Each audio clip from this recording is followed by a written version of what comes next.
गए हम। ये वाला भेजा था ये वाला नहीं भेजा यही भेजा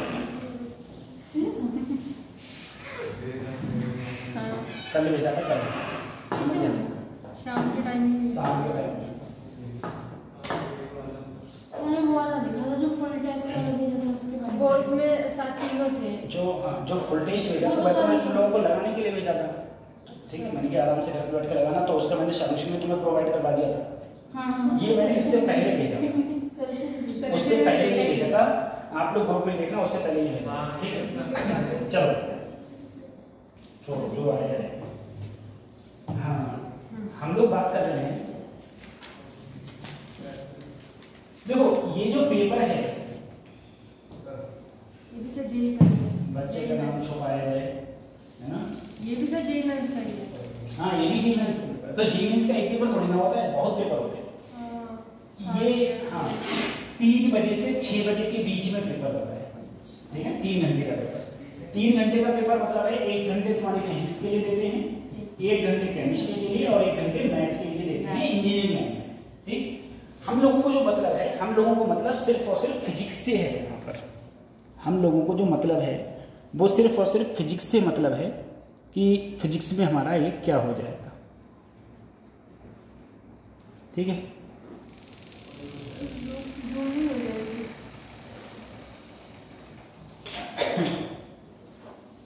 एक्चुअली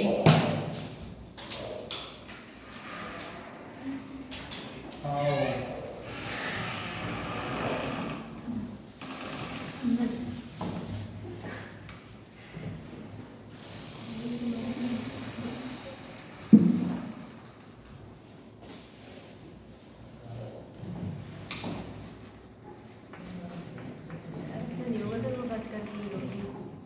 चलो चलिए तो देखो, हमने कल जो पेपर भेजा था आपके लिए, हमने कहा था इसको सॉल्व करना। सबसे पहले इसमें कुछ क्वेश्चंस हैं जो सही हैं, कुछ क्वेश्चंस हैं बहुत सरल हैं जो नीट के लेवल के क्वेश्चंस हैं, जो हम लोगों को पता होना चाहिए कैसे कैसे होगा। देखो सबसे पहले तुम ये जानो कि क्वेश्चन को करने का तरीका क्या है। उसके लिए मैं तुम्हें ये बता रहा हूँ, क्योंकि जो भी क्वेश्चन तुम हम लोग जानते हैं, जो भी क्वेश्चन तुम्हारे नीट में पूछे जाते हैं, ये तो हमें पता होता है कि वो किसी भी किताब में नहीं होते, किसी भी मॉड्यूल्स में नहीं होते, वो अलग से ही क्वेश्चन बनाए जाते हैं। तो हम लोगों के लिए अगर फिजिक्स में अच्छे क्वेश्चंस अटेम्प्ट करने हैं, या क्वेश्चन में अच्छा नंबर लाना है, सही क्वेश्चन अटेम्प्ट करने हैं, तो हमें ये सोच अपनानी चाहिए कि हम क्वेश्चन को सॉल्व करेंगे तो करेंगे कैसे। ठीक है,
हाँ, तो मेरे कहने का मतलब ये था कि हम लोग ये देखें कि क्वेश्चन होते तो होते कैसे, कैसे क्वेश्चन होते हैं, उसी प्रकार से हम क्वेश्चन कर सकते हैं। आप लोगों को थ्योरी बहुत पढ़ा दी जाए, दिन भर आप थ्योरी पढ़ो, ये कोई बायोलॉजी वाला नहीं है जो कि थ्योरी पे ही बेस्ड कोई क्वेश्चन आएगा। फिजिक्स में क्वेश्चन को थोड़ा बहुत घुमाया भी जाता है और क्वेश्चन को करने के अलग अलग इसके तरीके होते हैं।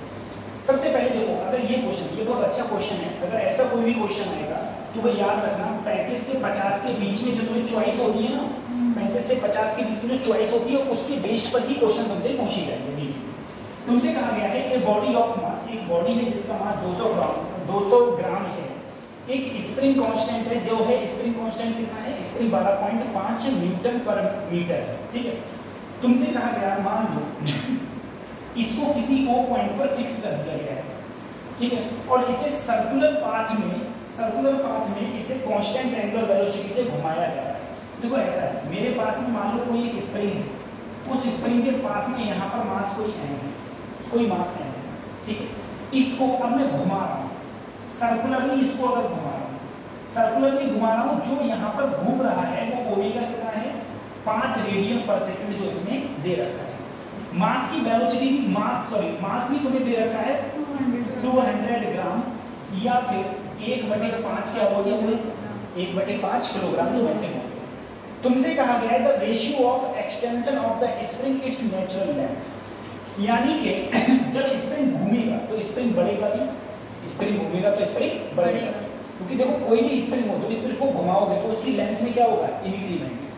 तुमसे कह रहा है जो इसकी नेचुरल लेंथ है L उसमें और ये कितना बड़ा, उसके अंदर क्या निकालो रेशियो बताओ कि उसके अंदर रेशियो तुम्हारा उसके अंदर जो तुम्हारा रेशियो होगा वो क्या होगा। देखो तुम लोग जानते हो जितना फोर्स अगले लग रहा होगा उतना ही फोर्स पीछे लग रहा होगा। पीछे किसके कारण स्प्रिंग के कारण।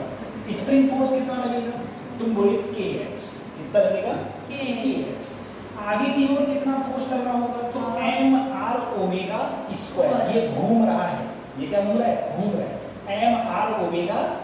अभी लेंथ कितनी है l है, जब इसकी लेंथ इंक्रीमेंट हो जाएगी तो l से क्या हो जाएगी l प्लस x। मैंने कहा x एक्सटेंशन हो गया, x खिंच गया तो l plus x mr omega square. k की वैल्यू देखो 12.5 को लिखना अगर हम लोग लिखना चाहें तो 25/2 तो 25/2x मास है 1/5 l प्लस x ओमेगा हो गया 5 का स्क्वायर कितना आ गया 25, 5 का स्क्वायर 25 आ गया, 25 से 25 कैंसिल आउट हो गया, ठीक है सही। 5 की इससे मल्टीप्लाई हुई तो यहाँ पर आया 5x, 2 की यहाँ मल्टीप्लाई हुई 2l प्लस 2x, इसको इधर लाओगे तो इधर बचा 3x और यहाँ बचा। तुमसे जो रेशियो पूछा है, ठीक है रेशियो वो x और l का पूछा है, एक्सटेंशन का और नेचुरल लेंथ का, तो x ऊपर l नीचे, तो इधर 2 और इधर दोनों का रेशियो क्या आएगा 2:3, ऑप्शन 1 सही है, ठीक है। इस बच्चे ने अपने करेक्ट ऑप्शन लगाया ऑप्शन पर, ठीक है। वो कितना अच्छा क्वेश्चन किया है इसमें, करेक्ट ऑप्शन लगाया, करेक्ट आंसर यानी कि ऑप्शन 1 इसका ठीक सही, ऐसे हो जाएगा। ये क्वेश्चन हो गया। अब हम लोग इसके बाद वाले क्वेश्चन पर बढ़ेंगे, ठीक है।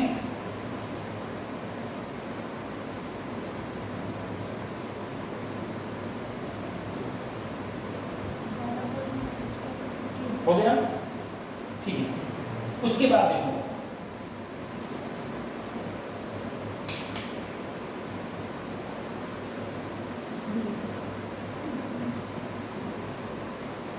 ये क्वेश्चन है। इस क्वेश्चन में बेटा देखो television, satellite communication, FM broadcast, इन सब की ये क्या दे रखी है फ्रीक्वेंसी दे रखी है, ये सब इसकी फ्रीक्वेंसी दे रखी है, ठीक है।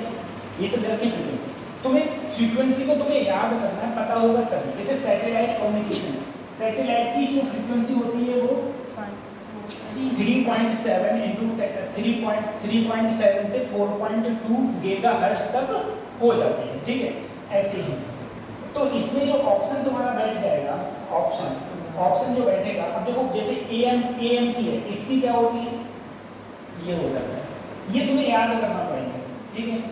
इसकी ये होती है, यानी कि इसको कौन सा ऑप्शन सही बैठ रहा है, पहला ऑप्शन ठीक बैठ रहा है, ये तुम्हें याद करना है, ठीक है। तो फ्रीक्वेंसीज होती है, ये फ्रीक्वेंसी तुम्हें याद करना पड़ेगा, तभी तुम जाके इस क्वेश्चन को सॉल्व कर सकते हो। इसका ये ऑप्शन तुम्हारा ठीक है। उसके बाद ये क्वेश्चन, अब इस टाइप का कोई क्वेश्चन आ गया, अब तुम्हारा दिमाग खराब है कि इस टाइप का क्वेश्चन करें तो हम करें कैसे, ठीक है। क्वेश्चन में क्या कहा गया, क्वेश्चन में कहा गया है B, जहां पर B है क्या, पहले ये देखो B है क्या, जहां पर B क्या है फ्रीक्वेंसी, B क्या है ये न्यू है, फ्रीक्वेंसी न्यू है, न्यू B नहीं, ये क्या है न्यू। तुम्हें पता है देखो न्यू बराबर R की पावर 1 रो की पावर B s की पावर C। c। अब देखो तुम लोग, अगर हम लोग देखें सबसे पहले, हाँ देखो फ्रीक्वेंसी की यूनिट क्या होती है? फ्रीक्वेंसी की dimension 1/t, 1/t। Frequency hertz होती है, हर्ट्ज क्या होती है? 1/t, t डायमेंशन होती है, 1/t डायमेंशन। r क्या है? सबसे पहले देखो r क्या है? r क्या है? रेडियस। r की क्या होगी? l, तो l की पावर a, यही तो हो गया। रो क्या है सर? डेंसिटी। डेंसिटी तुम्हें पता है, मास पर यूनिट वॉल्यूम, मास का m, वॉल्यूम का l की पावर -3। तो यहाँ पर क्या लिखोगे? m l की पावर -3 अगले क्या है? s क्या है? Surface tension. तुम्हें अगर पता होगा तभी तो निकालोगे ना।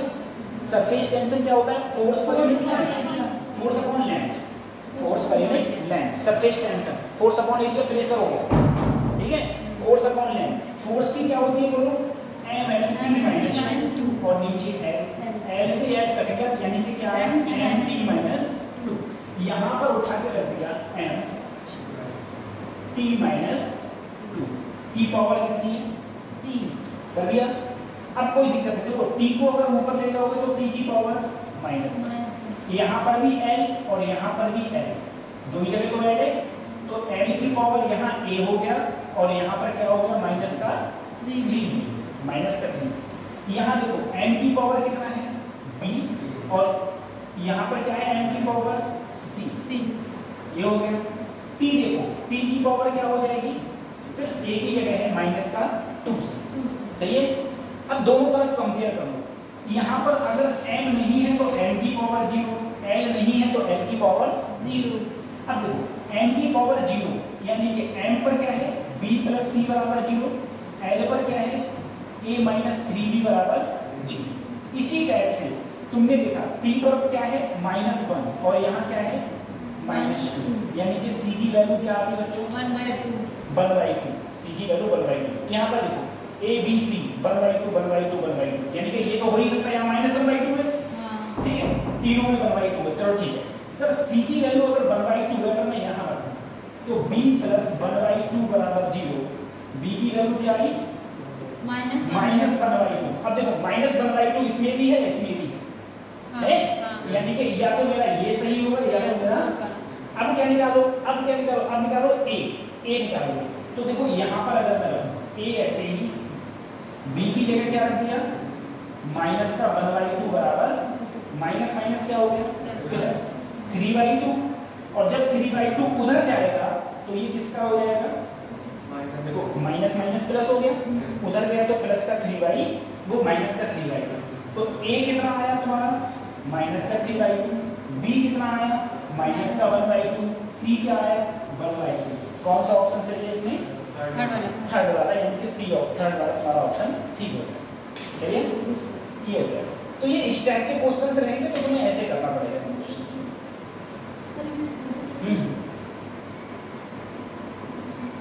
ठीक है, हो गया? हो गया। चलो उसके बाद में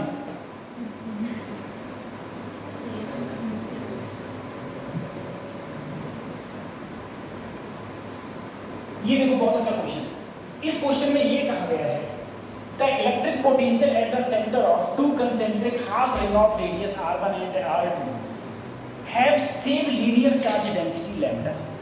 यानी कि सर जितनी चार्ज डेंसिटी यहाँ है उतनी ही चार्ज डेंसिटी यहाँ पर, ठीक है? यहाँ भी लैम्डा, यहाँ भी लैम्डा। अब तुमसे क्या कहा है? Electric potential. इस पॉइंट पर क्या पूछा? पोटेंशियल।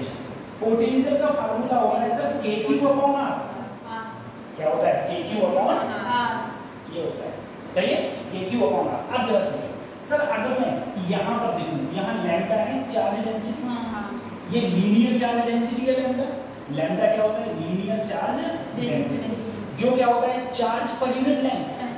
तो इस पर मैंने टोटल चार्ज मान लिया q, मान लो ऊपर वाले पर यहाँ पर मैंने चार्ज मान लिया तुम्हारा q1 और नीचे वाले पर क्या मान लिया? q। तो ऊपर वाले पर लैम्डा है, चार्ज क्या मान लिया? q1। मुझे बताओ ये आधा सर्कल है, पूरे सर्कल की लंबाई होती है 2 पाई आर, पाई आर, आधी की कितनी होगी पाई आर, पाई, और यहाँ से यहाँ तक दूरी है आर। तो Q1 की value I lambda pi R. ऐसे ही Q2 की वैल्यू दूसरे वाली की क्या आएगी लैम्डा पाई आर, यही तो आएगी। अब तुमसे क्या पूछा है, तुमसे पूछा है कि यहाँ पर पोटेंशियल क्या होगा O पॉइंट पर, तो O पॉइंट पर पोटेंशियल पहले और दूसरे दोनों के कारण होगा। पहले के कारण कितना होगा, पहले के कारण तो K की वैल्यू क्या थी 4 pi epsilon not, 1/4 pi epsilon not. देखो K की वैल्यू क्या होती है, बोलो 1/4 पाई एप्सिलॉन नॉट चार्ज। अब देखो मैंने Q1 मेरा कितना है लैम्डा पाई आर बटे दूरी यहाँ से लेके दूरी यहाँ तक कितनी है R2, ऐसे ही उसका lambda pi R1 upon R1, 4 pi epsilon not R1 से R1 R2 से R2 पाई से पाई से यहाँ क्या बचा लैम्डा बटे 4 एप्सिलॉन नॉट, और यहाँ भी बचा लैम्डा अपॉन, दोनों को जोड़ दिया लैम्डा अपॉन, कौन सा फार्मूला सही है, कौन सा सही है तीसरा, कौन सा सही है देखो लैम्डा अपॉन 2 एप्सिलॉन नॉट, ये तो आएगा दोनों को जोड़ने के बाद, यही तुम्हारा सही है। ठीक है ये सही है, तो ये ऐसे होगा। तो है तो क्वेश्चन सरल है, कुछ नहीं, खाली बस तुम्हें थोड़ा सा वो करा है, और ऐसे न्यूटन क्वेश्चंस पूछे जाएंगे, ये पूछे जाते रहते हैं। सही है,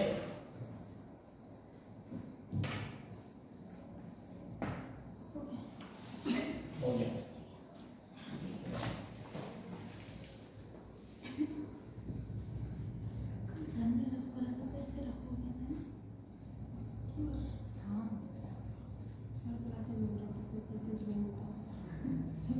ठीक है,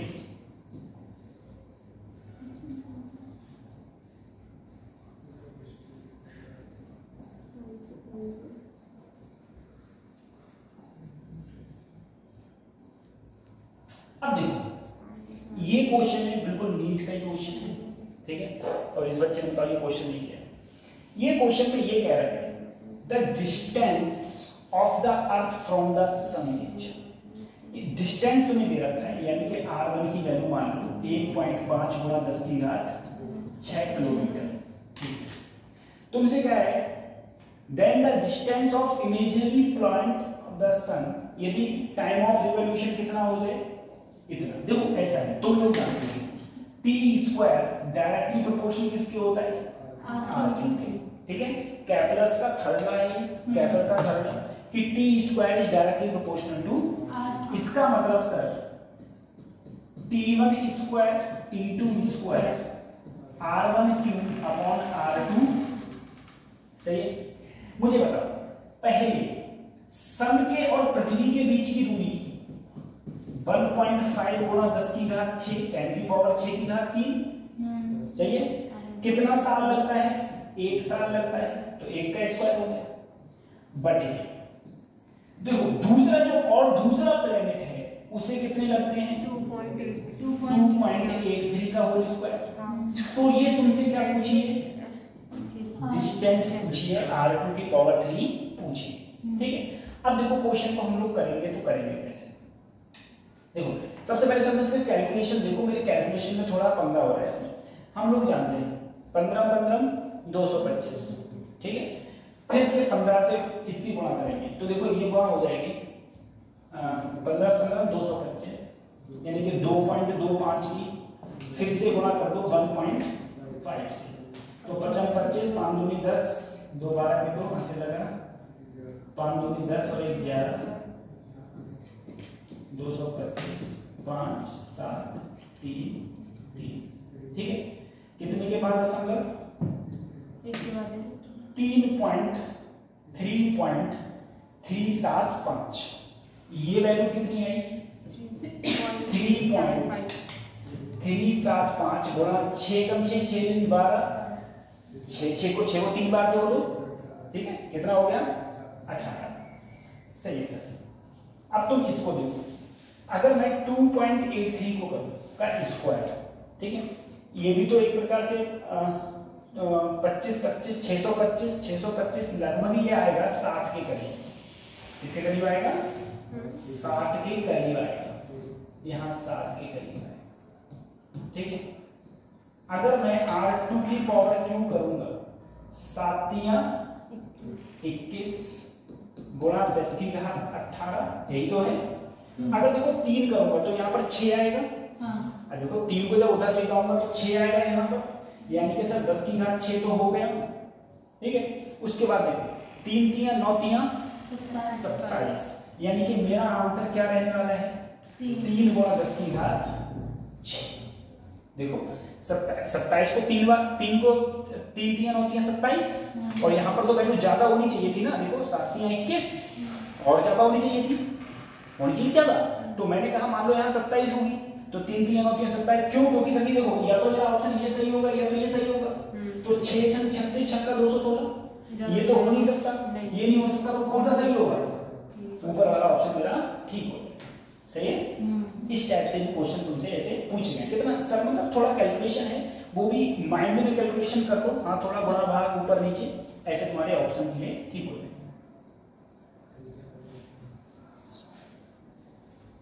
उसके बाद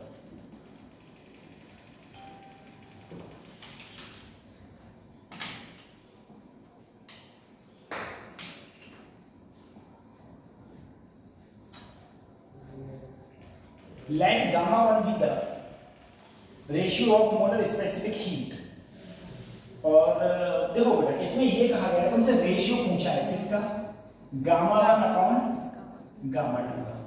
सबसे पहले तुम गामा 1 निकालो, गामा 1 क्या होगा? यहाँ पर ये क्या कहा गया है? एक मोनो एटॉमिक गैस के लिए, मोनो एटॉमिक गैस के लिए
चलो भाई से ठीक है।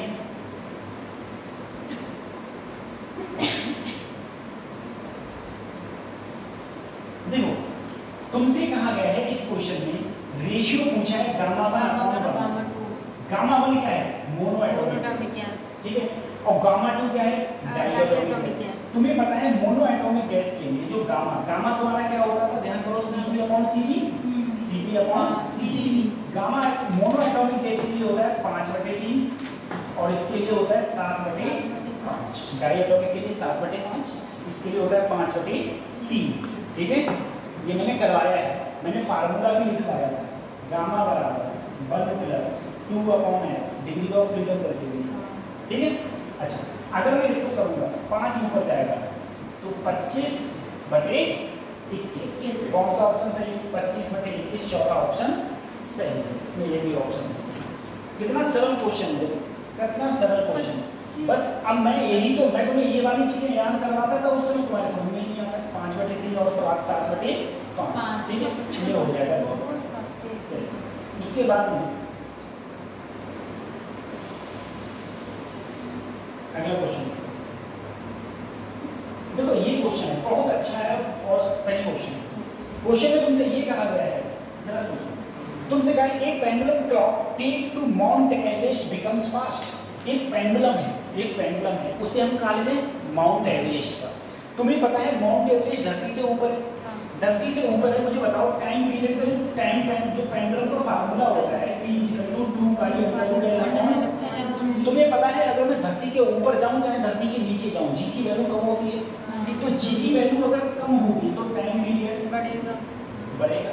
टाइम पीरियड सिंपल सी बात है, जी की वैल्यू कम होगी तो टाइम पीरियड बढ़ेगा। टाइम पीरियड बढ़ेगा मतलब तुम समझना जरा, सर पेंडुलम है, कोई वो पहले यहाँ से देखो, जरा सोचो सर, जो पेंडुलम है मेरा, वो पहले एक चक्कर, देखो एक टाइम पीरियड क्या कहलाएगा, यहाँ से जाके वापस यहीं आ जाए, भाई तो एक टाइम पीरियड कहलाएगा।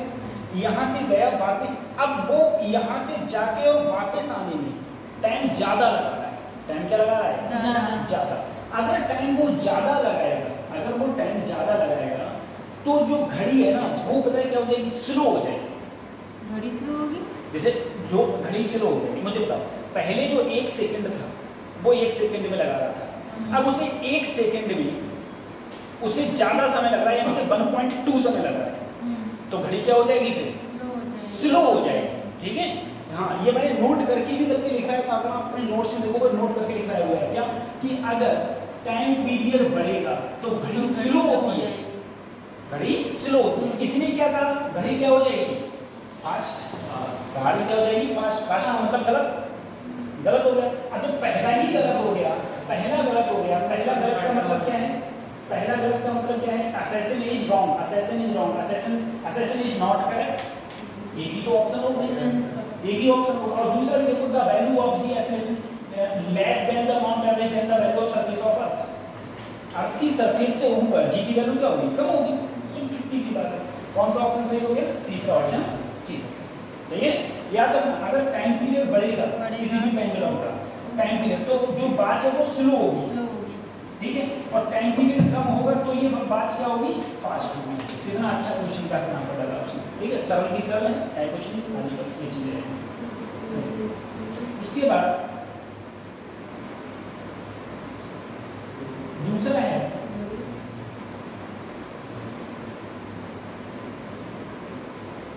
अच्छा, ये तो बढ़िया है, क्यों बढ़िया है? ये दूसरा है, क्वेश्चन दूसरा है, ये सॉल्यूशन है। देखो, acceleration due to gravity, the earth decrease as you go up or down from the earth surface। मुझे बताओ g की वैल्यू अर्थ की सरफेस से ऊपर और नीचे जाने पर कम होती है?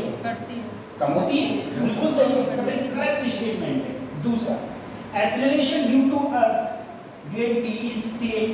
इसलिए कह रहा है कि अगर मैं h ऊंचाई ऊपर जाऊं और h ऊंचाई कहाँ जाऊं? नीचे, तो दोनों जगह क्या समान रहेगी जी की वैल्यू? नहीं, नीचे तेजी से घट रही है, ठीक है, क्योंकि तुम सेंटर पे जाके क्या हो जाती है? जीरो हो जाती है। लेकिन वही अगर तुम आधी हाइट पे जाओगे तो जीरो नहीं होती, यानी कि ये वाला क्या है? गलत है, फर्स्ट सही है। गलत है, फर्स्ट वाला सही ये है, फर्स्ट सही है, फोर्थ वाला, फर्स्ट इज करेक्ट, फोर्थ वाला, थर्ड वाला first is correct and second is wrong, fourth वाला होगा सर। अच्छा, इसमें both first and statement incorrect नहीं, बोथ फोर्थ वाला ही होगा sir. Statement one is correct और सेकंड इज इनकरेक्ट। फोर्थ वाला, ठीक है, ये वाला ऑप्शन हमारा सही है। अब उसके बाद में अगले हम क्वेश्चन में बढ़ते हैं। समय देखो, ये जो क्वेश्चन है ये मैंने तुम्हें कराया है, ठीक है, इसमें तुमसे ये कहा गया है कोई तुम्हारे पास मैग्नेटिक फील्ड है, कोई भी मैग्नेटिक, उस मैग्नेटिक फील्ड के अंदर अगर कोई भी चीज ऐसे होगी और वो अगर घूम रही होगी, ये घूम रही है, वो क्या हो रही है? घूम रही है। अगर वो घूम रही होगी, घूमने पर जो इसके अंदर ईएमएफ उत्पन्न होता है, ईएमएफ उत्पन्न होता है, तो वो होता है 1/2 B 1/2 B 1/2 B omega into L square. किसमें आ रहा है? 1/2 B omega into L square, ठीक है। ये मैंने लिखवाया हुआ था नोट्स से, ये नोट्स में लिखा हुआ मिलेगा, लेकिन पढ़ोगे करना तब पढ़ोगे, इसमें ये भी क्वेश्चन नहीं किया है। सही। अब देखो ये वाला क्वेश्चन, सोचो अब ये क्वेश्चन कैसे हो। तुमसे दो वेक्टर तुम्हें दे रखे हैं, एक वेक्टर t है, एक वेक्टर एक दूसरे से कैसे ही परपेंडिकुलर। अगर दो वेक्टर एक दूसरे से परपेंडिकुलर होंगे तो तुमसे पूछा है the value of m will be, तो m की वैल्यू क्या होगी। तुम्हें पता है अगर दो वेक्टर एक दूसरे से परपेंडिकुलर हो यानी कि सर उनका डॉट प्रोडक्ट क्या हो जाएगा, जीरो। वेक्टर में लिखवाया था। अब डॉट प्रोडक्ट जीरो कैसे करोगे, i का i से, तो 4 हो गया, इसका इससे plus minus minus 4m, n का m से, m स्क्वायर बराबर हो गया।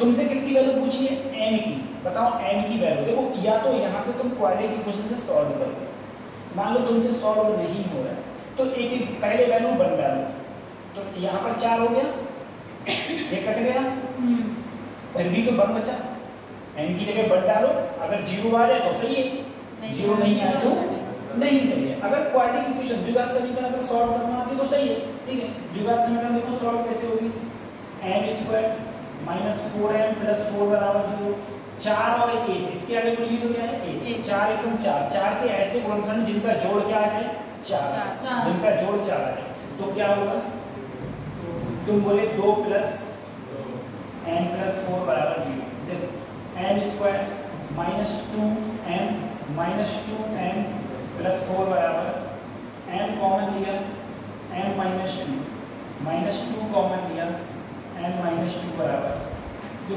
तो m माइनस 2 का क्या है होल स्क्वायर, यानी कि m बराबर वैल्यू क्या आएगी, ठीक है, m बराबर वैल्यू क्या आई 2। वैसे भी तो यहाँ 2 रख के देखोगे तभी सेटिस्फाई करेगा, अदरवाइज सेटिस्फाई नहीं कर रहा, ठीक है। तो कौन सा ऑप्शन सही हो जाएगा, दूसरा ऑप्शन सही हो जाएगा, ठीक है।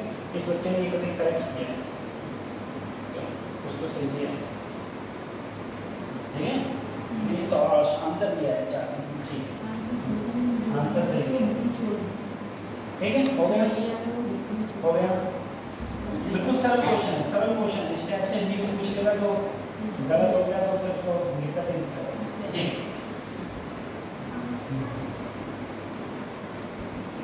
सरल क्वेश्चन है तुमसे बेटा ये पूछा गया the electric field magnetic field component. ये जब तुम्हें इलेक्ट्रोमैग्नेटिक वेव पढ़ा रहा था तो इलेक्ट्रोमैग्नेटिक वेव में मैंने तुम्हें क्या पढ़ाया था, C बराबर E0/B0। अगर किसी को याद हो C बराबर क्या पढ़ाया था, E0/B0, ठीक है। और C बराबर एक चीज और होती है, वो होती है ω/T, ठीक है। तो अगर मैं यहाँ पर ω/T रखूँ, अब तिरछी गुणा करूँ B0 ओमेगा और E0, B0 ओमेगा और E0, ठीक है। वेलोसिटी का फॉर्मूला होता है बीच करके ओमेगा पाउंड के, ठीक है, ये हो जाए, ये हो जाए, ठीक है। EM वेव इलेक्ट्रोमैग्नेटिक वेव में जब हम लोग EM वेव में तब EM वेव में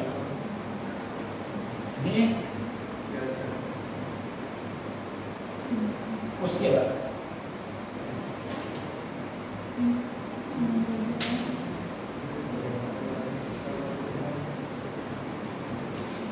ये क्वेश्चन गेट का है, ठीक है। इसमें 4 ऑप्शन है, or gate, and gate, nor gate और नैंड गेट। अब चलो सुनो, देखो एक चीज समझो, सबसे पहले इसमें ए और बी ये दे रखे, मैं पहले टेबल बनाऊं ए बी और इधर क्या बनाया बाई, कैसे बनाता हूँ 0 0 0 1 1 0 1 1 बना लिया, ठीक है। अब मुझे ये बाई है,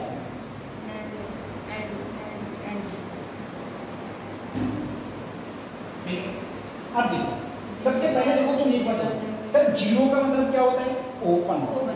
अब बताओ ये भी ओपन हो और ये भी ओपन हो, क्या तुम्हारा करंट ऐसे आएगा, नहीं, करंट ऐसे ही तो आएगा, ठीक है। तो जैसे ये करंट आएगा तो ये ग्लो जलेगा, जलेगा तो क्या आएगा। अब देखो सर ये ओपन है, ये बंद है, तब भी तो करंट इधर नहीं आएगा, नहीं आएगा, तब भी करंट इधर ही आएगा, अब भी इधर मिलेगा 1 उसके बाद ये बंद है लेकिन ये खुला है, अब भी करंट इधर नहीं आएगा, अब भी करंट 1 अब देखो ये दोनों क्या है, बंद है। अब सर अब करंट इधर क्यों नहीं जाएगा, इधर इसलिए करंट नहीं जाएगा क्योंकि बेटा इस बल्ब में कुछ ना कुछ क्या होगा, रेजिस्टेंस और करंट हमेशा उधर जाता है जहाँ रेजिस्टेंस कम होता है, तो रेजिस्टेंस कम तुम्हारा किधर है, इधर, तो करंट अगर ये दोनों बंद कर दोगे तो करंट सारा का सारा इधर चला जाएगा, इधर नहीं जाएगा, इधर इधर, क्योंकि बेटा इधर कोई रेजिस्टेंस लगा ही नहीं है। अब सर यहाँ रेजिस्टेंस नहीं लगा, यहाँ बल्ब के अंदर रेजिस्टेंस है, इसके अंदर रेजिस्टेंस है, बल्ब इधर कोई रेजिस्टेंस ही नहीं है, लेकिन इधर किसके अंदर रेजिस्टेंस है, बल्ब के अंदर रेजिस्टेंस है, ठीक है, तो ये रहता है।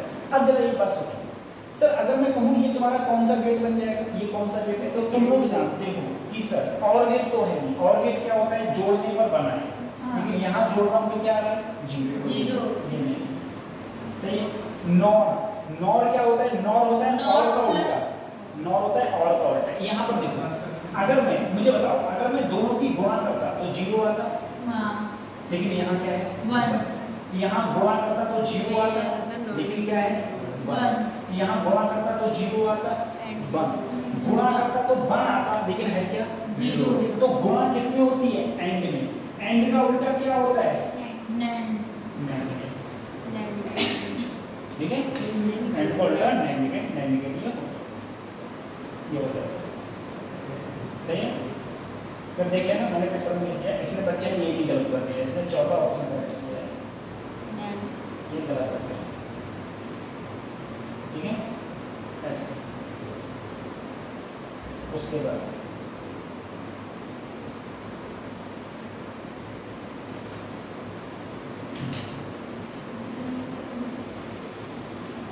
अब देखो, जब ये क्वेश्चन है तुमसे क्या कह रहे हैं, एन अल्फा पार्टिकल एक proton electron same kinetic energy. अब मुझे बताओ सर डी ब्रोगली वेवलेंथ का काइनेटिक एनर्जी के टर्म में फार्मूला क्या होता था, h बटे √2m काइनेटिक एनर्जी। उस दिन मैं ये फार्मूला तुम्हें लिखवाया था, यस सर। ठीक है, इसके बेसिस पे आप क्वेश्चन पूछ लिया। तुमसे कहा गया तीन चीजें, मुझे बताओ सर काइनेटिक एनर्जी सबकी क्या है, सेम, तो काइनेटिक एनर्जी गायब करो, सेम है ना, x सबके लिए क्या होगा, सेम, गायब, 2 सबके लिए क्या होगा, सेम, गायब, यानी कि लैम्डा किस पे डिपेंड जाएगा, n पर, जिसका n ज्यादा उसका लैम्डा कम। अब तुम अगर इसमें देखोगे सर अल्फा पार्टिकल, तुम्हें पता है सबसे ज्यादा जो मास रहता है ना वो किसका रहता है, अल्फा का मास है, उसके बाद में किसका मास है, प्रोटॉन का, उस सबसे कम मास अभी किसका है, इलेक्ट्रॉन का, ठीक है, इलेक्ट्रॉन का मास सबसे कम होता है, ठीक है, इलेक्ट्रॉन का जो मास है वो तुम्हारा सबसे कम रहेगा। अब बताओ अगर मास सबसे कम, ये कम वैल्यू, तो लैम्डा सबसे ज्यादा, यानी कि लैम्डा सबसे ज्यादा इलेक्ट्रॉन की, फिर प्रोटॉन की, और सबसे कम किसकी होगी, अल्फा की, ठीक है, सबसे कम तुम्हारी अल्फा की होगी, है ना, तो सबसे कम अल्फा की, प्रोटॉन की, और फिर किसकी है, इलेक्ट्रॉन की। थर्ड ऑप्शन सही है, तो सही है, तो सही आंसर है, ठीक है, क्वेश्चन ऐसे पूछे गए। उसके बाद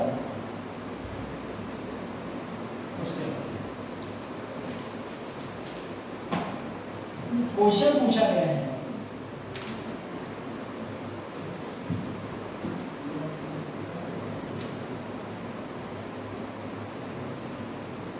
उसके बाद क्वेश्चन तुमसे क्या कहना है, when a beam of white light is allowed to pass through a convex lens,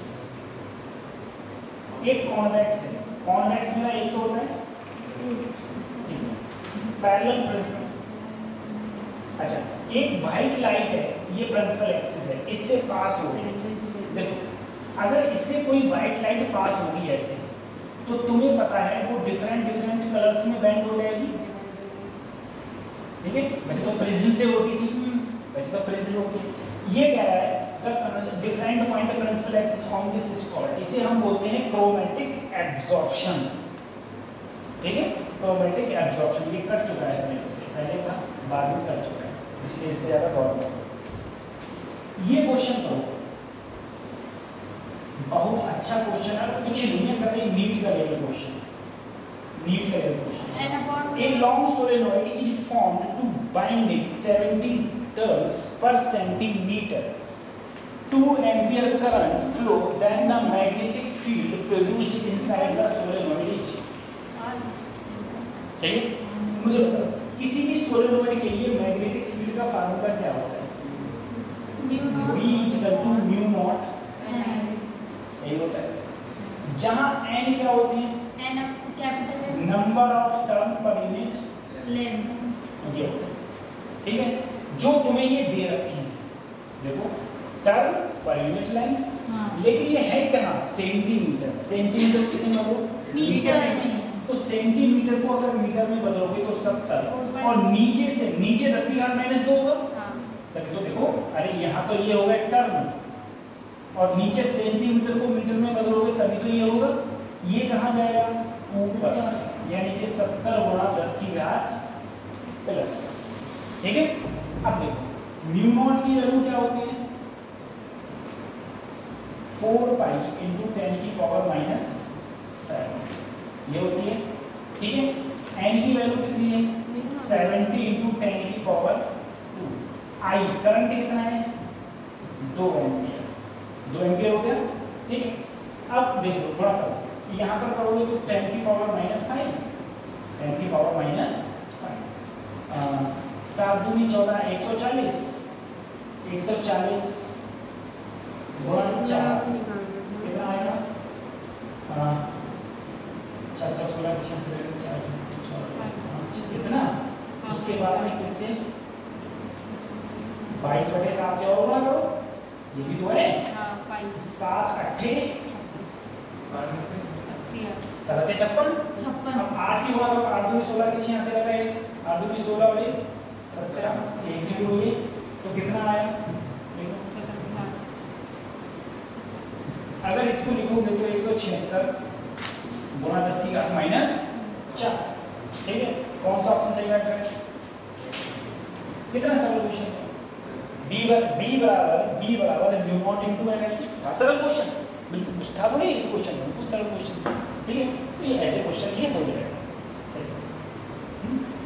ऐसे म्यू नॉट की वैल्यू तुम्हें वैल्यू दी जाती है 4π × 10⁻⁷, जो कि तुम्हें याद भी होनी चाहिए थी, नहीं याद है तब भी तुम्हें वैल्यू यहाँ पर ऐसे ये दे रखी है। ठीक है, सिंपल बिल्कुल बता रहा हूँ मैं, नीट के इसी टाइप से उठा के क्वेश्चन पूछे जाते हैं। अब पहले ये देखो, ये क्वेश्चन पूछे जा रहे हैं, ये क्वेश्चन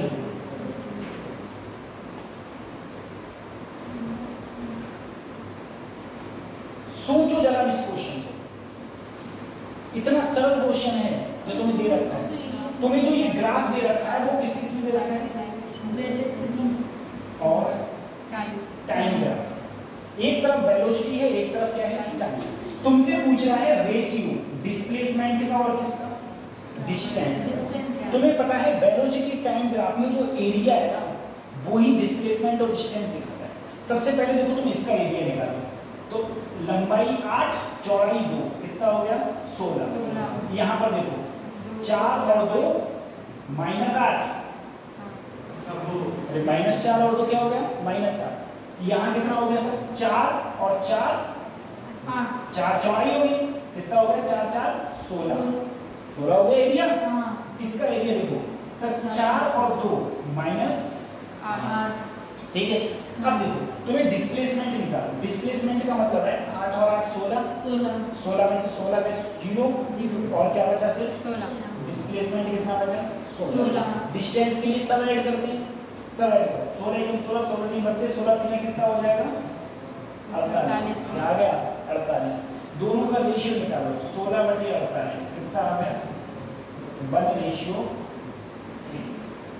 चाहिए तो सब क्वेश्चन 1:3 आ गया आंसर। तो 1:3 इसका क्या हो जाएगा? आंसर हो जाएगा। ऐसे क्वेश्चन जो मेंस में पूछे गए तो नीट के तो छोड़ ही दो ये चीज। उसके बाद में चाहिए, समझ में आ गया? डिस्टेंस में सब जोड़ देते हैं, डिस्प्लेसमेंट में जो जोड़ है वो जोड़, जो घटाया है उसे घटा करके हम लोग ऐसे सॉल्व करेंगे। ठीक है, ये मैंने टेस्ट पर भेज दिया है ग्रुप में, तो देख लेना।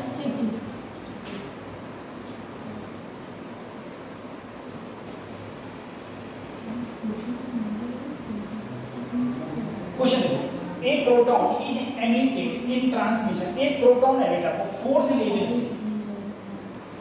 देखो n बराबर 1 2 3 4, 4 लेवल से कौन से लेवल में आ गया? 1 लेवल, 4 से 1 लेवल में आ गया। Hydrogen atom corresponding the wavelength तुमसे पूछा है, मुझे बताओ यहाँ पर एनर्जी कितनी होगी? -13.6, 4 का स्क्वायर 16, और यहाँ पर एनर्जी कितनी होगी? -13.6, यही तो होगी, यही तो होगी। देखो यहाँ एनर्जी हाइड्रोजन एटम के लिए क्या होती थी? -13.6/16 इलेक्ट्रॉन वोल्ट, और यहाँ होती थी -13.6 इलेक्ट्रॉन वोल्ट। सर अगर मैं देखूँ कितनी एनर्जी, तो hc/λ, भाई इतनी तो एनर्जी रिलीज हुई, वो एनर्जी किसके रूप में रिलीज होती है? बोलो भाई hc/λ। अब इसमें से ये घटाओ, -13.6 कॉमन ले लिया, ठीक है, -13.6 का ले लिया कॉमन, ठीक है, अब कॉमन ले लिया, अब सब्ट्रैक्ट करो, तो 1/16 माइनस यहाँ पर कितना आएगा? -15/16, तो माइनस माइनस क्या हो जाएगा? प्लस का 15/16। hc, सर hc की जो वैल्यू होती है ना, hc की वैल्यू वो होती है 12,375 electron volt angstrom. Electron volt angstrom, ये आंसर तो इलेक्ट्रॉन वोल्ट में है, इलेक्ट्रॉन वोल्ट एंगस्ट्रॉम, ठीक है। अच्छा सही, अब देखिए तुम इसे इलेक्ट्रॉन वोल्ट से इलेक्ट्रॉन वोल्ट काटो, इसकी गुणा भाग कर दो, तुम्हें लैम्डा की कुछ ना कुछ वैल्यू मिल जाएगी, ठीक है, ऐसे होता है। अगला क्वेश्चन, अब जरा सोचना, ये तुम्हारे घर से रिलेटेड क्वेश्चन। देखो, steel is used in the construction of building and bridge.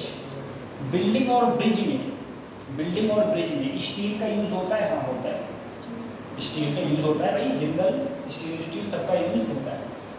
Steel is more elastic than its elastic limit is higher, इसकी इलास्टिक लिमिट बहुत ज़्यादा होती है, हाँ बहुत ज़्यादा होती है, ठीक है, खींचने में बहुत ज़्यादा ताकत लगानी पड़ती है, इसकी इलास्टिक लिमिट ज़्यादा होती है, इसीलिए इसका यूज कहाँ होता है? हमारी बिल्डिंग्स में, इसीलिए इसका तो बिल्कुल करेक्ट है, और इसका ये बिल्कुल करेक्ट एक्सप्लेनेशन भी है, बिल्कुल करेक्ट एक्सप्लेनेशन, ठीक है।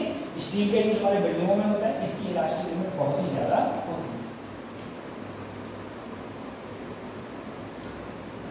ये क्वेश्चन देखो, तुमसे बेटा कोई आइसोथर्मल चेंजेस, अच्छा तो हमारे तुमसे कहा गया है बेटा T1 सबसे कम, T2 से, देखो अगर तुम्हें कभी ये निकालना है तो क्या करना? सबसे पहले किसी एक पर स्ट्रेट लाइन डाल दी, फिर जहां जहां ये मिल रहा है वहां वहां पर मिला दिया। ये T1 है तो इसे क्या मानो? T1।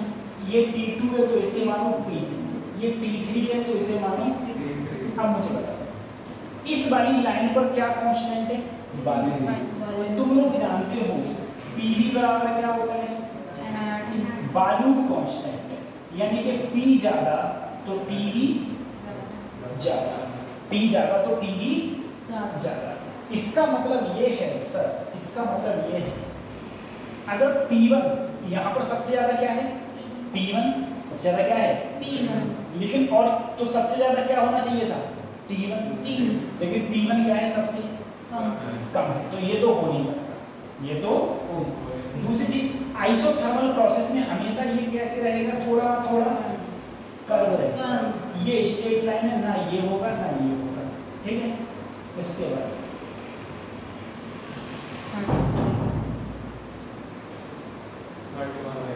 उसके बाद ये भी नहीं होगा, ये भी स्ट्रेट लाइन है, ठीक है। कौन सा ऑप्शन सही हो जाएगा? थर्ड वाला सही हो जाएगा। देखो निकालो, देखो इसके लिए T3 सबसे ज्यादा, ये कम कम कम, ये वाला ऑप्शन तुम्हारा खाली का हो जाएगा, ठीक हो जाएगा। ऐसे कर देखिए छोटे छोटे क्वेश्चन इसमें बच्चे ने ठीक किया, थर्ड ऑप्शन लगाया।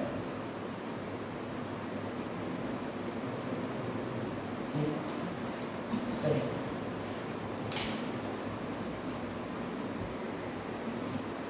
अब देखो अगला तुमसे कहा गया है एक सेल ऑफ EMF है 90 is connecting across the two resistance, ये वोल्ट मीटर। अच्छा देखो बेटा ऐसा कहा गया है इसमें एक मेरे पास में दो 100 ओम के रेजिस्टेंस है जो 90 वोल्ट की बैटरी से जोड़े, कोई दिक्कत वाली बात हमको नहीं। उसने कह दिया एक 400 ओम का इसके सीरीज में लगा दिया, कितने ओम का? 400 ओम का, इसका 400 ओम का सॉरी पोटेंशियल डिफरेंस लगा दिया पैरेलल में, इसके 400 ओम का लगा दिया। तुमसे कहा गया है potential difference across each resistance the reading will be volt meter, यानी कि यहाँ पर एक वोल्ट मीटर लगा दिया है, ठीक है। वो वोल्ट मीटर कितनी रीडिंग देगा, कितनी रीडिंग देगा ये निकालना है। तो सबसे पहले तो तुम आई निकालो कि यहाँ से करंट कितना जा रहा होगा। ये दोनों कैसे हैं? पैरेलल। दोनों कैसे हैं? पैरेलल। अगर पैरेलल का निकालोगे तो 400 गुणा 100 बटे 400 प्लस 100 कितना हो जाएगा? 500 हो जाएगा। 2 जीरो से 5 से काटा, 5 अट्ठे, दोनों को मिला के कितना है? 80। कितना है दोनों को मिला के? 80। देखो जीरो से जीरो दोनों को मिला के 80। 80 और 100 कितना हो गया? 180। अरे दोनों सीरीज में नहीं हो जाएंगे फिर? 180 180 तो आई बराबर क्या हो जाएगा? बी अपॉन कितनी धारा रहेगी? 1/2 एम्पियर। अब सोचो सर 1/2 एम्पियर इसमें बह के जा रहा है। तुमसे पोटेंशियल डिफरेंस पूछा है, B = क्या होता है सर? I। तो जितना पोटेंशियल यहाँ होगा उतना ही पोटेंशियल, तो पहले इन दोनों का R तो निकालूं। अगर इन दोनों का R निकाला तो मेरा कितना आया? 80। और I कितना आया? 1/2। और इन दोनों का R कितना आया? 80। आंसर क्या हो गया? 40 14। लेकिन चौथा ऑप्शन बिल्कुल ठीक होता है, चौथा ऑप्शन बिल्कुल ठीक है।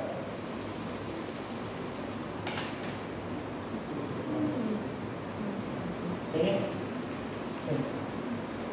उसके बाद में अच्छा अगर इससे पूछता इसमें कितना पोटेंशियल रह रहा होगा तो इसमें करंट कितना है और आर कितना है?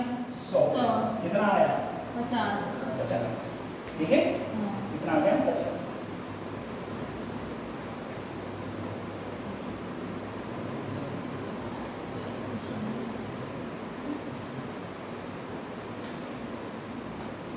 अब देखो क्वेश्चन ठीक है। देखो थोड़ा अच्छा क्वेश्चन है, अभी तो बिल्कुल छोटे छोटे क्वेश्चन आ रहे हैं। इसने कहा गया है इस सिंगल टर्म करंट लूप के साथ एक करंट लूप है, इसकी एक साइड 13 है, एक साइड 12 है और एक साइड ये 12 ये 5 ये। ऐसा तभी होता है जब एंगल ये क्या हो 90। इसने कहा इसमें जो करंट बह रहा है वो कितना बह रहा है?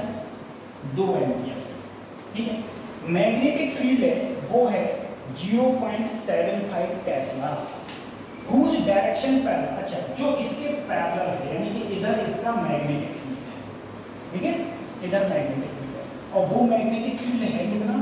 0.75 टेस्ला। ये देखो तुमसे कहा गया है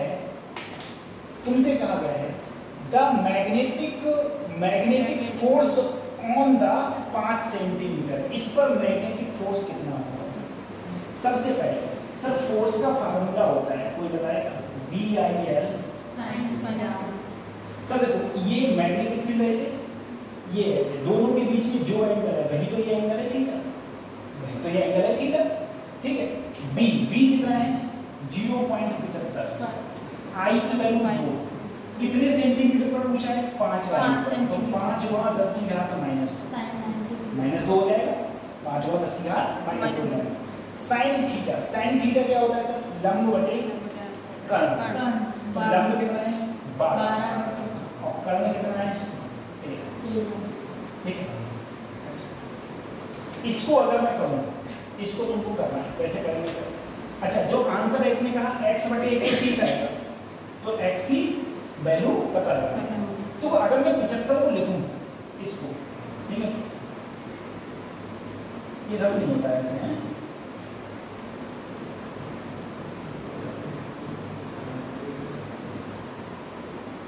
अच्छा ऐसे हो गया, ठीक। देखो, अगर मैं 75 को लिखता तो कैसे लिख सकता हूँ बच्चों? 3 बटे 5, 3 बटे 5 नहीं 0.75 को लिखना, 3 बटे 2 नहीं 3 बटे 4, 4 सत्ते 28, 4 बटे 20, 3 बटे 4, 3 बटे ये तो लिख सकता हूँ। 3 बटे 4 क्या होता है? 0.75। अब देखो सर, 3 बटे 4 लिख लेते हैं। यहाँ पर अगर मैं इसको नीचे लाऊं, ये नीचे लाऊं, 2 से काटा, 2 दूनी 4, 2 से काटा, 2 छन, सही है। ऊपर देखो, 5 तियां 15 छक्का, 5 तियां 15, 15 छक्का 90 बटे 10 की घात माइनस, ये बचा। सर अगर मैं 10 की घात माइनस 1 को या 10 की घात माइनस 2 को नीचे लाऊंगा तो 90 और नीचे कितना हो जाएगा? 1300। 0 से 0 आंसर क्या आया? 9 बटे 130। आंसर किसमें लाना है? तो x की वैल्यू कितनी आई? 9। ठीक है, सरल क्वेश्चन, इस टाइप से क्वेश्चन इस टाइप से। ये जो क्वेश्चन होते हैं ना, ये वाले, ये कोई 10 में से 5 करने होते हैं, इसमें नेगेटिव मार्क नहीं होती। 15 जी ठीक है, नेगेटिव मार्किंग नहीं होती फिर भी क्वेश्चन है ऐसे। फिर क्वेश्चन क्यों छोड़ देते हैं सर? वो नहीं होते तो वो छोड़ देते हैं, क्या करना है? उसमें क्या फिजिक्स में तो कभी तुक्का फिर भी लगा सकते हाँ, हैं। हाँ, हाँ, ये तुक्का लगेगा ही नहीं। अब देखो, इसमें कहा गया है ए spherical ball of radius 1 mm and density इतनी है, ड्रॉप ए ग्लेशियर शीट, इसमें discuss force of the ball when it attains constant velocity, अच्छा टर्मिनल वेलोसिटी। देखो इसमें ये क्या गया है कि एक कोई बाल है, वो पानी में गिराई गई और ये कांस्टेंट वेलोसिटी प्राप्त करती है। वो कब प्राप्त करेगी? जब नीचे mg, ऊपर कौन सा लगेगा? एक बायंसी फोर्स और एक डिस्कस फोर्स। ठीक है, दोनों बराबर हो जाएंगे तभी तो होगा, दोनों बराबर हो जाएंगे तभी। सही। तुमसे क्या पूछा है? Discuss force of the ball, discuss force. देखो ऊपर लगने वाला डिस्कस, वो बायंसी प्लस डिस्कस, नीचे किसके बराबर होगा? mg के, तभी तुम्हारी टर्मिनल वेलोसिटी आती थी। ठीक है, जिसे हम लोग बीटी बोलते थे, उनका वेलोसिटी कांस्टेंट है। तुमसे पूछा है डिस्कस फोर्स, एफ पूछा है, तो mg माइनस मास। मास क्या होता है? डेंसिटी, बॉल की डेंसिटी इनटू वॉल्यूम बॉल का, इनटू बेटा एफ होता है उत्प्लावन बल, डिस्कस उत्प्लावन बल, बायंसी फोर्स वो होता है रो लिक्विड का, पूरी की पूरी गेंद डूबी हुई सबमर्ज होता है वैसे कभी, इनटू जी। इन दोनों में अगर मैं देखूं तो सर बीजी मेरा कॉमन हो गया, ये बचा रो बी माइनस रो। ठीक है, अच्छा सर बालून निकालो। सबसे पहले मुझे क्या पता है? रेडियस पता है। बालून का फार्मूला क्या होता है? बोलो 4/3 पाई आर क्यू। यहाँ क्या है? 1 mm है, 1 mm को 1 mm का मतलब है 1 × 10⁻³ मीटर। जब इसका क्यू करूँगा तो एक का तो एक रहेगा, यहाँ पर हो जाएगा 3 3 6 और 3 9। 3 को 3 बार करोगे, 3 + 3 6 + 3 9। ठीक है, जी की वैल्यू ले लो 9.8 या 10 ले लो। सर बॉडी अच्छा बॉडी कितनी है? 10। हाँ डिस्कस फोर्स पूछा था तुमसे, बैलेंस फोर्स। हाँ डेंसिटी कितनी है बॉडी की? 1.5 ग्राम। अब देखना सबसे पहले जो डेंसिटी तुम्हें दी है 10.5 ग्राम को किलोग्राम में बदलोगे तो 10⁻⁻, लेकिन सेंटीमीटर को जब मीटर क्यूब में बदलोगे तो यहाँ 10⁻⁻ क्या हो जाएगा? 10⁻⁻⁶। 2 2 4 2 6। तो जब ये ऊपर जाएगा तो ये बचेगा 10.5 × 10⁻³ प्लस में हो जाएगा 3, क्योंकि 6 ऊपर जाएगा प्लस में, 3 कम हो जाएगा, किलोग्राम पर मीटर। अगर ये वैल्यू में रखो 10.5 और उसमें से 1.5 हटा दो और बाहर बचेगा 10⁻⁻। ठीक है, यहाँ पर अगर घटा होगा तो कितने आएंगे बच्चों? 9 तो आएंगे। कितने आएंगे आंसर? तो यहाँ पर घटा होगा कितना आएगा? 9। हाँ 9 आएगा। तो पाई 4/3 ऐसे ही, ये हो गया 22/7, 10⁻⁻⁹, ये हो गया 9.8, यहाँ हो गया 9 × 10⁻⁻। ठीक है, अब देखो 3 से काटा, 3 3 9, 7 से ये कट जाएगा, 7 एकम 7, 7 चौक 28। ठीक है, अच्छा अब देखो 22 की इससे गुणा करें 88 गुणा इसकी 14 गुणा 10⁻⁻�6। ठीक है, जब इसकी इससे गुणा करो, इसकी इससे 42 की इससे गुणा करोगे, हाँ देख लेना यहाँ पर आंसर देख लेना क्या है। ठीक है, माइनस में आंसर आ रहा है, कुछ ना कुछ माइनस में वैल्यू तुम्हारी आता है। क्वेश्चन कर वैसे, ठीक है, ऐसे ही क्वेश्चन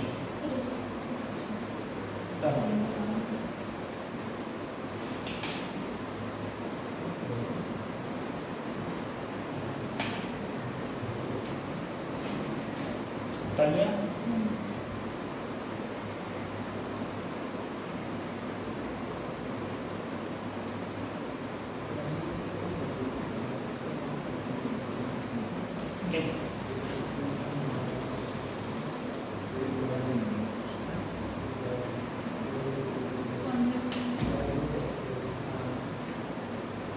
देखो कहा गया है एक कॉन्वेक्स लेंस है ऑफ रिफ्रैक्टिव इंडेक्स इतना दिया है, फोकल लेंथ इतनी दी है, इमर्स कहाँ है? Water. The change in focal length of the lens will be. ठीक है, चेंज इन फोकल लेंथ तुम्हारी कितनी हो जाएगी?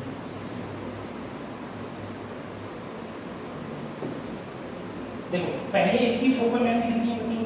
18। पहले 18 ही तो है। ठीक है, पहले फोकल लेंथ कितनी है? 18। फिर इसने कहा इसको तुमने किस में इमर्ज कर दिया? इसको किस में डालना है? वाटर। अब नई फोकल लेंथ क्या होती है? तो 1/f फिक्स कर दो। तुम्हें पता है म्यू ऊपर क्या होता है? Mu glass upon mu water -1 1/r1 -1/r2 ये होता था। तुम्हें पता है गिलास का क्या होता है सर? गिलास का होता है 3/2। क्या होता है? 3/2। तो ये हो गया 3/2 और वाटर का हो गया 4/3 -1। बेटा अगर दोनों तरफ समान है तो अगर एक तरफ प्लस का होगा तो एक तरफ किसका हो जाएगा? माइनस का। एक तरफ प्लस का तो एक तरफ माइनस का। ऊपर गया 9/8 -1 और माइनस माइनस ये हो गया 2/। अगर मैं यहाँ पर देखूंगा, यहाँ पर आ गया 1/8। अब बताओ फोकल लेंथ कितनी है? 18। फोकल लेंथ 18 है, तो आर कितना हो जाएगा? 36। कितना हो जाएगा? 36। 2 से का 2 चौक 8। तो अब एफ की वैल्यू क्या आएगी? देखो ये तो 1/f चल रहा है ना, 1/f। तो एफ की वैल्यू क्या आएगी? 4 गुणा 4 से 4 छन 24 के 4 हाथ से लगे 2, 4 में 12 और 2 144। ठीक है। और तुमसे क्या पूछा है? चेंज कितनी हो गई? तो 144 माइनस 18, पहले कितनी दी? 18 से कितनी होगी? 144। ठीक है, दोनों का चेंज लिख लेंगे और यहाँ पर सेंटीमीटर में हमारा आंसर हो जाएगा। सर इसमें ये कैसे कह रहे कि ग्लास से उसमें हो सकता है एयर? नहीं, इसमें ये कहा पहले कोई तुम्हारा वाटर में है, पहले हवा में कोई लेंस है, उसकी जो फोकल लेंथ है वो कितनी है? 18 सेंटीमीटर। इसे उठा के पानी में डाल दिया, पानी में डाल दिया। अब इसकी फोकल लेंथ कितनी हो गई? तो एयर को काटेंगे तो नहीं, पहले एयर में था। अच्छा, एयर में था तो इतनी थी। अब उठा के इसे पानी में, अगर तुमसे एयर में पूछा जाता ना तो यहाँ W की जगह तुम एयर लिखो।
हो गया?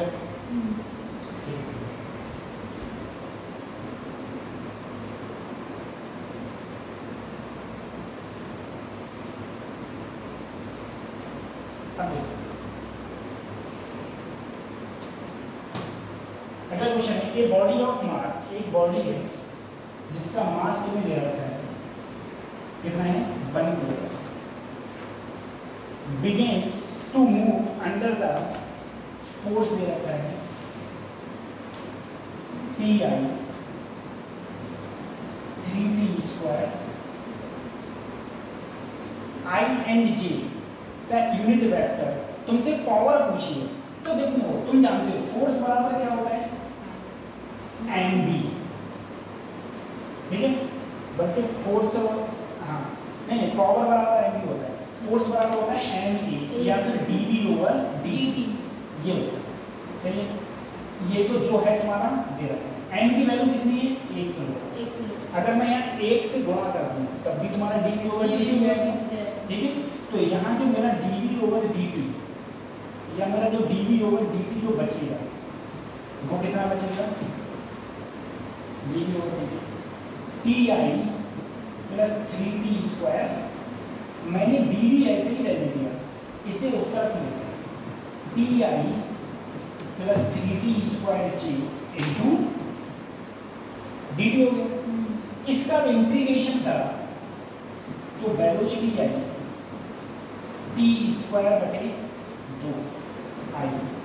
इसका किया 3t³ इंटू j। ठीक है, तो मेरा जो वेलोसिटी की वैल्यू है t²/2i प्लस tq, ये आई वेलोसिटी। ठीक है, तुमसे क्या पूछा है यहाँ पर? पावर का फार्मूला क्या होता है? Force into velocity. फोर्स मेरा ये है, और वेलोसिटी मेरी ये है।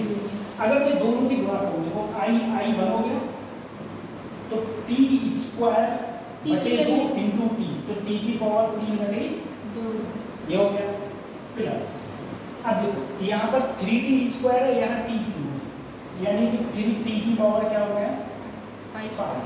ठीक है, कब पूछा है t बराबर 2 से, अगर यहाँ 2 रखो, 2 दूनी 4 दूनी 8 बटे 2, अब 2 की 5 बार बना, 2 दूनी 4 दूनी 8 दूनी 16 दूनी 32, तो 3 गुणा 32, ये कटा 4 आया, यहाँ आया 3 दूनी 6, 3 3 9 प्लस 4 कितना आया 100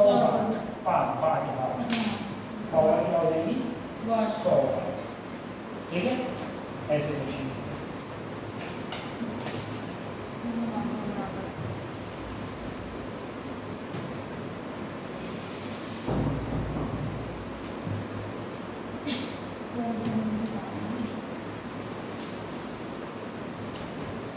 बहुत अच्छा क्वेश्चन है। ठीक है, एक पैरेलल प्लेट कैपेसिटर एयर, जब पैरेलल प्लेट कैपेसिटर एयर में है, तुम्हें पता है पैरेलल प्लेट कैपेसिटर का फार्मूला होता है epsilon naught A upon B. ठीक है, जब एयर में है तो कितना है कैपेसिटर 15 पिको फैरेड, 15 पिको का क्या होगा 10 की पावर -12। तुमसे कह दिया गया सर पहले तुम्हारा प्लेट मान लो ये था, एरिया तुम्हारा ये था, इन दोनों के बीच की डिस्टेंसिंग क्या थी डी। तुमसे कहा गया plate becomes twice and space between fill the separation between the plates becomes twice, यानी कि जो अब नया डिस्टेंस है वो क्या हो गया दुगना हो गया, दुगना हो गया। ठीक है, अच्छा the separation between the plates becomes twice and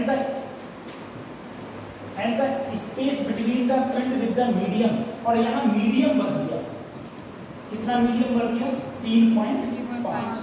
जब हम किसी मीडियम को भर देते हैं तो सीधा फार्मूला हो जाता है मेरा कि epsilon naught A upon D, ये हो जाता है। ठीक है, हवा के लिए होता है, ये निर्वात के लिए epsilon naught A upon D. अब जरा सोचो सर के की वैल्यू 3.5, एप्सिलॉन नॉट ए ऐसे ही दूरी क्या कर दी इसमें 2 टाइम्स, दुगनी कर दी, देखो कितनी कर दी दुगनी, दुगनी मतलब 2d। हम जानते हैं epsilon naught A upon D की वैल्यू कितनी थी 15 पिको फैरेड, तो सी डैश बराबर 3.5 बटे 2 गुणा 15 पिको फैरेड। ठीक है, इसकी गुणा करके तुम्हारा आंसर आ जाएगा। देखो एक काम और है कैसे सर, अगर मैं 3.5 को लिखना चाहूँ तो 7 बटे 2 लिखूंगा, तो 2 नीचे हो जाएगा 4, ऊपर 7 गुणा 15 पिको फैरेड, 15 सत्ते बटे 4, तो यहाँ पर आंसर कितना आएगा देखो x की वैल्यू सॉरी 105। ठीक है, ये तुम्हारा ऑप्शन में हो जाएगा, ये करेक्ट आंसर है। बहुत अच्छा क्वेश्चन। उसके बाद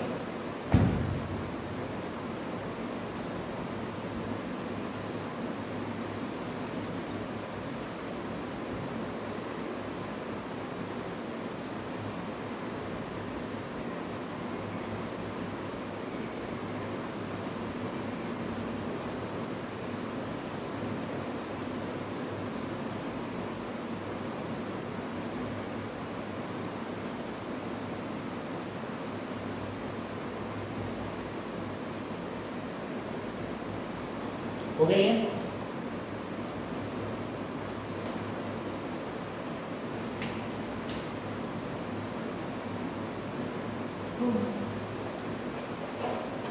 ठीक, अब देखो पहला क्वेश्चन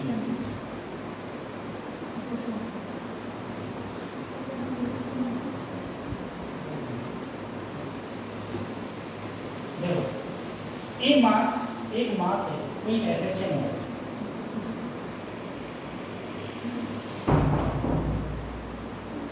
इसका मास कितना है a mass and attach to free spring, इसका टाइम पीरियड कितना है 1 सेकंड, टाइम पीरियड कितना है इसका 1 सेकंड। इसने कहा यदि मैं इसमें 3 प्रोग्राम और लटका दूं तो time period increase by 1 second, यानी कि पहले 1 सेकंड था, अब कितना हो जाएगा 1 सेकंड बढ़ के 2 सेकंड। तो सोचो सर, टाइम पीरियड का फार्मूला होता था t = 2 pi under m upon ये तो होता था सर। पहला जो टाइम पीरियड है, अच्छा पहले देखो 2 पाई तो कांस्टेंट है, मतलब नहीं के दोनों के लिए क्या है सेम है, यानी कि देखो t1 बटे t2 बराबर अंडर m1 बटे m2। सर पहले तुम्हारा 1 सेकंड था और फिर 1 सेकंड बढ़ के कितना हो गया 2 सेकंड। 1 सेकंड था तो मास क्या था m, और फिर मास ने 3 किलोग्राम बढ़ा दिया तब तो 2 सेकंड हुए। दोनों तरफ स्क्वायरिंग करी तो 1 बटे 4 m बटे m प्लस 3 त्रिची गुना ये आ गया, ये उधर जाएगा 3m, m की वैल्यू क्या है 1, ठीक है। इसने बिल्कुल नहीं किया, कितना आंसर आएगा 1 किलोग्राम, ठीक है आंसर दिया इसने 1 किलोग्राम। इससे ऊपर वाले का भी इसने आंसर दिया 105, ये भी सही है, इसका भी है, ये भी सही है, ठीक है ये भी सही है।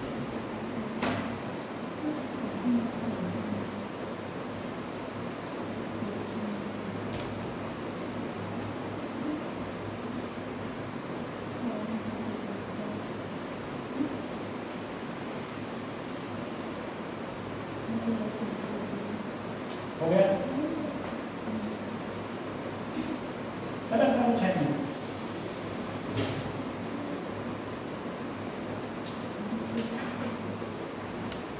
अब देखो क्वेश्चन, अगले क्वेश्चन में ये कहते हैं एक यूनिफॉर्म, बेटा एक कोई सिलेंडर है, किसी भी सिलेंडर को अगर मैं एक्सिस के अराउंड इसका मोमेंट ऑफ इनर्शिया देखूं तो वो होता है mr² सीधा mr² सिलेंडर का ये मोमेंट ऑफ इनर्शिया होता है, ठीक है। उसने कहा अभी मोमेंट ऑफ इनर्शिया ये जब इसकी लेंथ क्या है l, लेंथ इसकी l है और रेडियस क्या है इसकी r। उसने कहा उसके बाद में जो इसी सिलेंडर को मैंने रेडियस भी कम कर दी और लेंथ भी क्या कर दी कम, तब मोमेंट ऑफ इनर्शिया क्या हो गया I2 वही सर मास, इसका मास m1, इसका मास क्या मान लिया m2, इसका रेडियस r1 और इसका रेडियस क्या मान लिया r2² बटे 2, यही तो हो जाएगा। दोनों का रेशियो पूछे, अगर मैं I1 बटे I2 करूँ सर 2 से 2 कट जाएगा, m1 r1² m2 r2², ये हो जाएगा। सर जो R2 यानी कि दूसरा वाला R है उसकी वैल्यू पहले से क्या है आधी, पहले से वैल्यू क्या है आधी। तो देखो m1 बटे m2 ऐसे लेंगे, r1 ऐसे, दूसरी अच्छा ये स्क्वायर है दोनों का, ठीक है r1², r2 करोगे तो r1 बटे 2 का होल स्क्वायर, क्योंकि ये रेडियस क्या हो रही है आधी हो रही है, आधी हो जाएगी तो 2 दूनी क्या हो जाएगा 4, वो जाएगा ऊपर और r1 से r1 कट जाएगा, यानी कि सर 4m1 अपॉन m2, ठीक है 4m1 upon m2, I1 I2 का रेशियो आया 4m1 अपॉन m2। अब सर अगर मैं 4m1 मास क्या होता है, सबसे पहले मास है तो वो डेंसिटी तो दोनों की सेम रहेगी, भले उसी को तो मैंने काट के आधा बनाया है। तो मास का फार्मूला क्या होता है, मास का देखो मास बराबर क्या होता है density into volume, density into, तो डेंसिटी तो वो है, वॉल्यूम क्या है जब पूरा वाला था पूरा, तो सिलेंडर के वॉल्यूम का फार्मूला होता है पाई, बोलो पाई r² इनटू l, पाई r² इनटू l, पाई r है तुम्हारा r है, ठीक है पाई r², ठीक है। लेंथ कितनी है l, कोई दिक्कत वाली बात नहीं।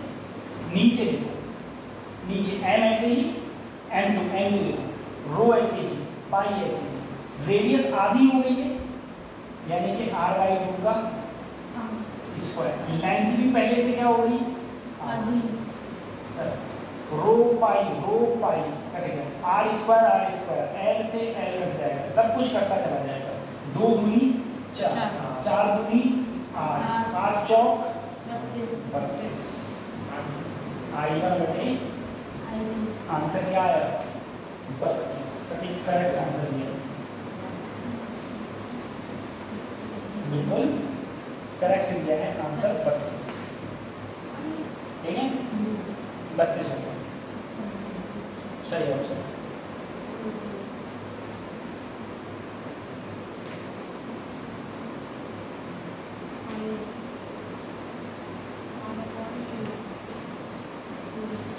सही है देख लेना अगर अपलोड हो जाएगा तो देख लेना। If a copper wire is stitched by length is देखो बेटा 20% लेंथ बढ़ा दी, मुझे बताओ नई लेंथ क्या हो जाएगी L प्लस 20% बढ़ी, अरे यही तो 20% बढ़ी है, पहले L थी अब कितनी हो गई 20/100 L 20%। सर इसको अगर मैं कहूँगा तो 1.2 L नहीं आ गई, नई लेंथ क्या आ गई 1.2, तो ये पहले क्या थी L 20% बढ़ गई यानी कि 0.2 बढ़ गई। अब इसने कहा कितने परसेंटेज रेजिस्टेंस बढ़ेगा, तो ध्यान रखना कितने परसेंट रेजिस्टेंस बढ़ेगा, तुम क्या करना जो भी तुम्हारी नई लेंथ आई है ना उसका क्या कर दो स्क्वायर करो, 12 कितने हो जाएंगे 144, तो यहाँ पर देखो 44 0.44 है तो कितने परसेंट बढ़ गई 44%, सही है। अगर यहाँ कहता 30% बढ़ गई तो क्या हो जाता 1.3 L, 1.3 L का करते 1.69 L, तो कितनी बढ़ जाती 69, कितनी बढ़ती 69, सही है। अगर कहता बताओ 10% बढ़ी है तो लंबाई क्या हो जाती 1.1 L, इसका स्क्वायर करोगे 1.21 L, तो कितनी परसेंट बढ़ती 21%, ठीक है। ऐसे इंक्रीमेंट को हम लोग देख सकते हैं, ठीक है सिंपल से।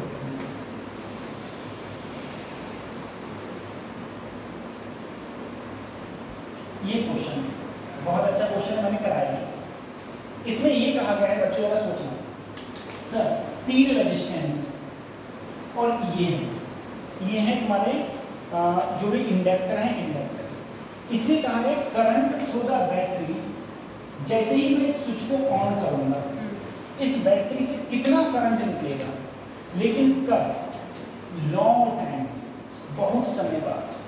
तो मैंने 2 चीजें कराई थी, बहुत समय बाद आएगा, बहुत समय बाद का मतलब है ये है ये वायर की तरह बिहेव करेंगे, बहुत समय बाद ये कैसे बिहेव करेंगे वायर की तरह, सही है। और शॉर्ट टाइम में ये खुले सर्किट की तरह बिहेव करेंगे, ठीक है। बहुत समय बाद की बात आई है तो ये इनसे कोई मतलब नहीं है, ये तीनों कैसे हैं पैरेलल में अगर R इक्विवेलेंट में निकालूंगा तो R/3, R की वैल्यू 12/3 क्या आई 4, मुझे बताओ कितना करंट रहेगा B/4, कितना 3 एम्पीयर, कितना करंट रहेगा 3 एम्पीयर। लेकिन अगर तुमसे कहता शॉर्ट टाइम मतलब जस्ट तुरंत की बात करता, जस्ट तुरंत की बात, तो ना तो इसमें करंट जाता क्योंकि ये खुले सर्किट की तरह बिहेव करता, ना इसमें, तो सिर्फ क्या बचता 12/1 ही R बचता, जो R भी क्या है 12, तब तुम्हारा करंट सिर्फ कितना बहता 1 एम्पीयर तुम्हारा करंट सिर्फ बहता, समझ आ रहा है। तो ये इस टाइप से था, तो ये हमारे क्वेश्चंस जो थे इसमें, ये जो क्वेश्चंस थे ये जेईई मेंस का पेपर जो मैंने पूछा गया था वो सॉल्व करवाया हम लोगों को, इस टाइप से इसके क्वेश्चन पूछे जाते हैं।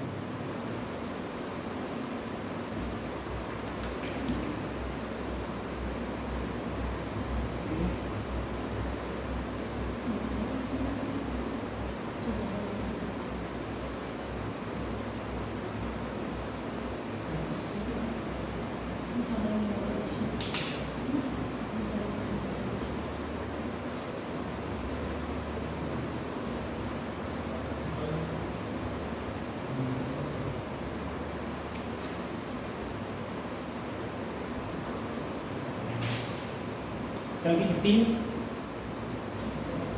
कुछ की छुट्टी नहीं है, कल की छुट्टी है, परसों क्लासेस होगी और फिर उसके बाद फिर एक दिन की छुट्टी है इलेक्शन की।